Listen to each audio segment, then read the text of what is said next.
अंकित एक शहर में रहने वाला नौजवान था जिसे रहस्यमयी और भूतिया किस्सों में गहरी दिलचस्पी थी। एक दिन उसे एक पुराने किले के बारे में पता चला जो उसके गांव के पास ही था। किले के बारे में कहा जाता था कि वहां रात के समय अजीब घटनाएं होती हैं। अंकित ने ठान लिया कि वह इस रहस्य को सुलझाएगा। किले का सफर अंकित ने रात को अकेले किले जाने की योजना बनाई। चांदनी रात थी, लेकिन किले के आसपास का माहौल सन्नाटे और डरावनी फुसफुसाहटों से भरा हुआ था। गांव वालों ने उसे बहुत समझाया, लेकिन अंकित ने उनकी बातों को मजाक में टाल दिया। किले के अंदर अंकित किले के मुख्य दरवाजे को खोलते ही अंदर घुसा। अंदर का वातावरण अजीब और बोझिल था। हर कदम के साथ उसे ऐसा लगता जैसे कोई उसकी परछाई के पीछे चल रहा हो। अचानक उसे एक पुराने झूले की आवाज सुनाई दी। जब उसने पलटकर देखा तो झूला धीरे धीरे हिल रहा था, लेकिन वहां कोई नहीं था। अजीब आकृति अंकित ने अपने कैमरे से तस्वीरें लेना शुरू किया। तभी उसे किले के एक कोने में एक सफेद धुंधली आकृति नजर आई।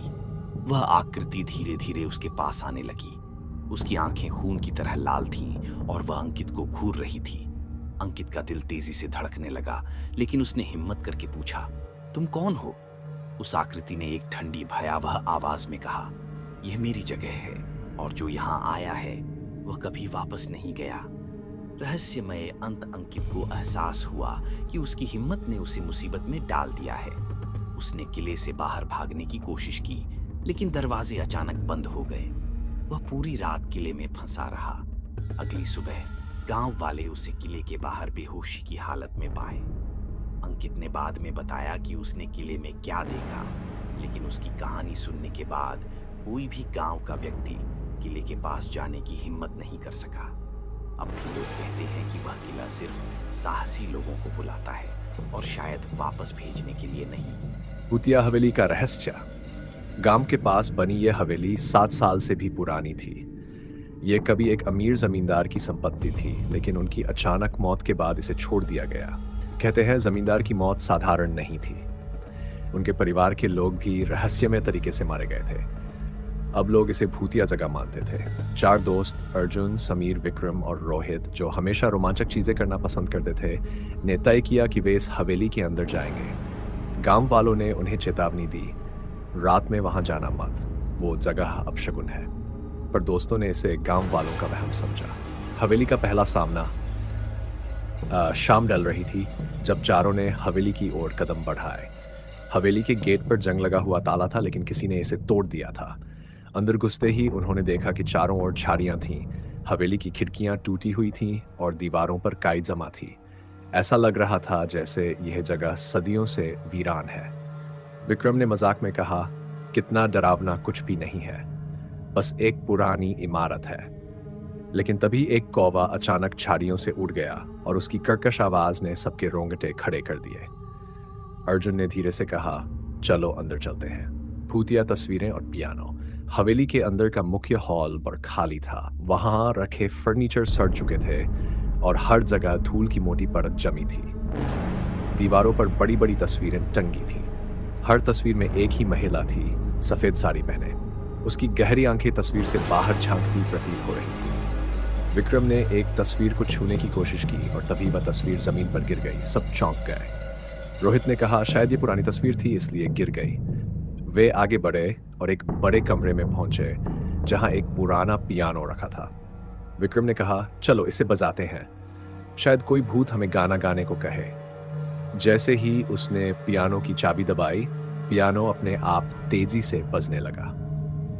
कमरे में अजीब सी ठंडक फैल गई। समीर ने घबराकर कहा, यहां कुछ तो गड़बड़ है, हमें बाहर निकलना चाहिए। ऊपरी मंजिल पर अजीब घटनाएं, लेकिन अर्जुन ने कहा, हम इतना दूर आ गए हैं, अभी वापस जाना बेवकूफी होगी, हमें ऊपर जाना चाहिए। वे सीढ़ियों से ऊपर की ओर बढ़े। सीढ़ियां चीख रही थीं, जैसे किसी भारी चीज के नीचे दब रही हो। ऊपरी मंजिल पर एक लंबा अंधेरा गलियारा था। दीवारों पर टंगी तस्वीरें और भी डरावनी थीं। गलियारे के अंत में एक दरवाजा बंद था, लेकिन अंदर से हल्की रोशनी झांक रही थी। रोहित ने कहा, क्या हमें अंदर जाना चाहिए? अर्जुन ने हिम्मत दिखाते हुए दरवाजा खोला। अंदर उन्होंने एक महिला को खड़ा पाया।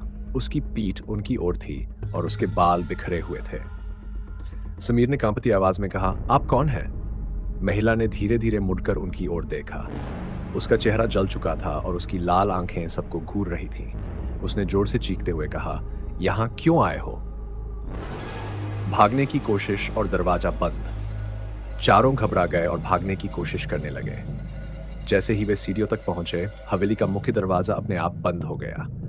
पूरे हॉल में महिला की ठहाकों की आवाज गूंजने लगी। विक्रम ने कहा, हमें यहां से निकलने का रास्ता खोजना होगा। महिला फिर उनके सामने प्रकट हुई और चिल्लाई, तुम मेरे घर में क्यों आए हो? जो यहां आता है वह वापस नहीं जाता। अर्जुन ने हिम्मत करके पूछा, तुम कौन हो और तुम हमसे क्या चाहती हो? महिला ने कहा, यह हवेली मेरी है। यहां मेरे और मेरे बच्चे को जिंदा जला दिया गया था। तब से मैं और मेरी आत्मा यहीं फंसे हुए हैं। मुझे बदला चाहिए। आखिरी चुनौती। महिला ने शर्त रखी, अगर तुम मेरा बच्चा ढूंढ लाओगे तो मैं तुम्हें जाने दूंगी। चारों ने डरते डरते हवेली की तलाशी शुरू की।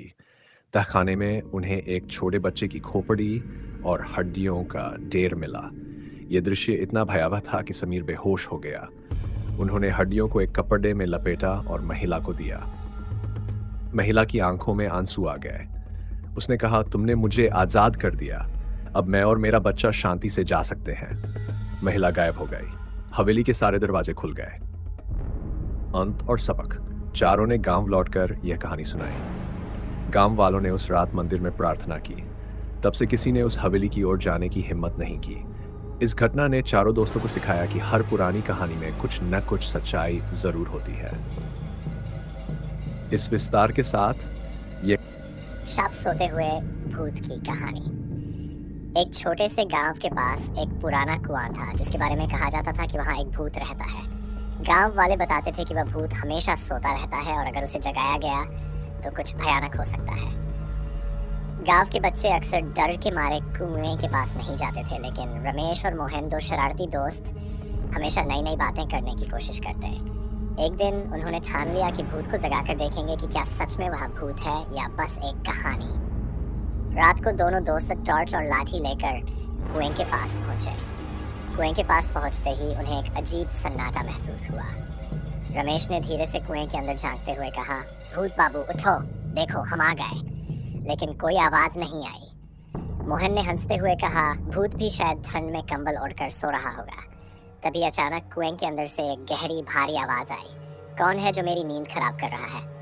दोनों दोस्तों का दिल जोर जोर से धड़कने लगा। अचानक कुएं से एक सफेद धुआं निकला और धीरे धीरे एक भूत की शक्ल में बदल गया। वह भूत बड़े आराम से जम्हाई लेते हुए बोला, तुमने मेरी गहरी नींद तोड़ दी, अब तुम्हें इसकी सजा मिलेगी। रमेश ने कांपते हुए कहा, हम तो बस मजाक कर रहे थे, माफ कर दो। भूत ने गुस्से से कहा, मजाक? क्या मेरी नींद कोई मजाक है? मुझे कई 100 साल बाद चैन से सोने का मौका मिला था और तुमने सब खराब कर दिया। अब तुम्हें भी सुलाना पड़ेगा। यह सुनते ही दोनों दोस्त घबराकर भागने लगे, लेकिन जैसे ही उन्होंने गांव के मंदिर की चौखट पार की, भूत का धुआं गायब हो गया। उन्हें एहसास हुआ कि मंदिर की सीमा पार करने के बाद भूत उनका कुछ नहीं बिगाड़ सकता। इसके बाद रमेश और मोहन ने कसम खाई कि वे कभी किसी सोते हुए भूत को परेशान नहीं करेंगे। गांव के बाकी बच्चों ने भी उनसे सीख ली और कुएं उनसे इसलिए कुएं के पास जाना बंद कर दिया। कहते हैं वह भूत भी कुएं के अंदर सो रहा है, लेकिन अगर कोई उसे फिर से जगाएगा तो शायद उसे इतनी आसानी से भागने का मौका न मिले। आपका भाई फिर एक कहानी लेकर आ चुका है, तो प्लीज मेरे चैनल कर को सब्सक्राइब। तो आप लोग मेरा नाम तो जानते हो विपदा अनिल, तो आप लोग मेरे चैनल से जुड़ जाओ। आप लोगों को डरावनी और एक रहस्यमयी घटना। एक बार गांव के कुछ नौजवानों ने तय किया कि वे इस हवेली के रहस्य को जानने के लिए रात में वहां जाएंगे। उनमें से सबसे साहसी लड़के अर्जुन ने कहा, भूत वूत कुछ नहीं होता, यह सब लोगों की कल्पना है, मैं जाकर देखूंगा। रात के समय अर्जुन और उसके कुछ दोस्त हवेली पहुंचे। जैसे ही उन्होंने अंदर कदम रखा, ठंडी हवा का झोंका आया और दरवाजा अपने आप बंद हो गया। हवेली के अंदर चारों ओर धूल और मकड़ियों के जाले थे, लेकिन सबसे ज्यादा डरावनी बात यह थी कि हर कोने से ऐसा लगता था जैसे कोई उन्हें देख रहा हो। अचानक एक कमरे से धीमी धीमी हंसी सुनाई दी। जब वे उस कमरे में गए तो उन्होंने देखा कि एक पुराना झूला अपने आप हिल रहा था। अर्जुन ने हिम्मत जुटाकर कमरे के बीच में रखी पुरानी अलमारी खोली।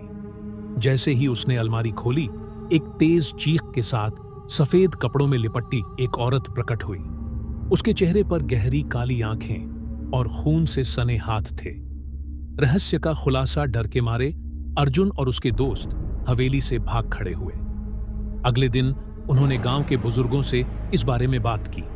तब एक बुजुर्ग ने बताया कि उस हवेली की मालकिन सुजाता को उसके ही परिवार ने जायदाद के लिए मार डाला था, लेकिन मरने से पहले उसने कसम खाई थी कि वह कभी इस हवेली को छोड़कर नहीं जाएगी। कहते हैं सुजाता की आत्मा आज भी उस हवेली में है और जो भी उसकी शांति भंग करता है उसे वह कभी माफ नहीं करती।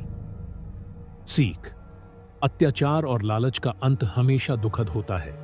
यह कहानी हमें दूसरों के साथ न्याय और दया का व्यवहार करने की सीख देती है। भूतिया मंदिरों की कहानियां अक्सर रहस्यमयी और डरावनी होती हैं।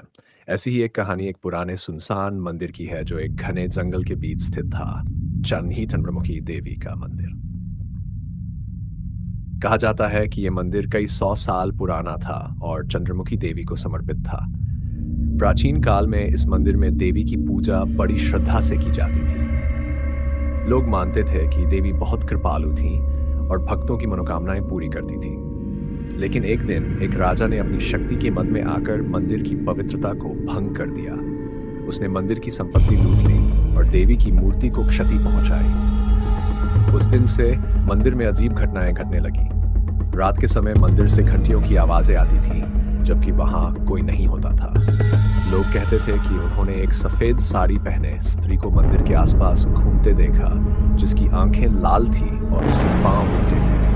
जो भी व्यक्ति अंधेरी रात में मंदिर के पास गया वह या तो पागल हो गया या फिर लौटकर कभी नहीं आया। गांव के बुजुर्गों का कहना था कि देवी ने राजा को शाप दिया था और उनकी आत्मा आज भी मंदिर में भटकती है। लोग डर के मारे उस मंदिर के पास जाने से कतराते थे। एक यात्री की हिम्मत। एक बार एक साहसी यात्री ने ये रहस्य सुलझाने की ठानी।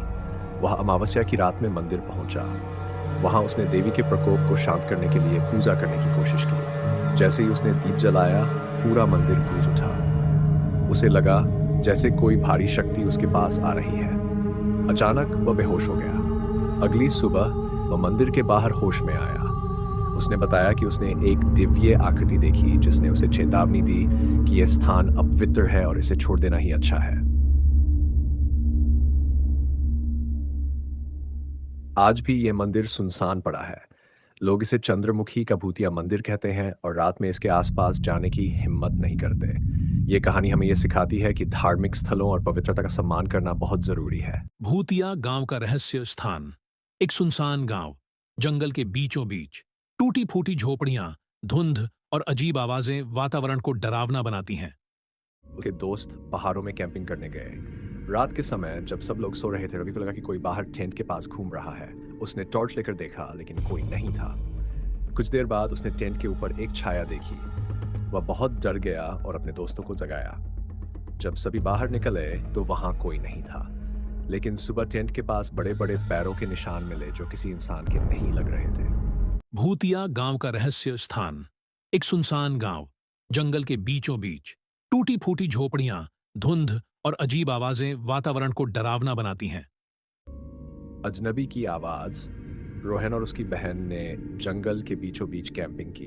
रात में उन्हें लगा कि कोई उनकी मदद के लिए चिल्ला रहा है। जब वे आवाज की दिशा में गए तो वहां कोई नहीं था। जैसे ही वे वापस अपने टेंट की ओर बढ़े, वही आवाज टेंट के पास से आने लगी। सुबह तक उन्होंने टेंट से बाहर कदम नहीं रखा और अगली सुबह उन्हें टेंट के बाहर खून। भूतिया गांव का रहस्य स्थान: एक सुनसान गांव, जंगल के बीचों बीच।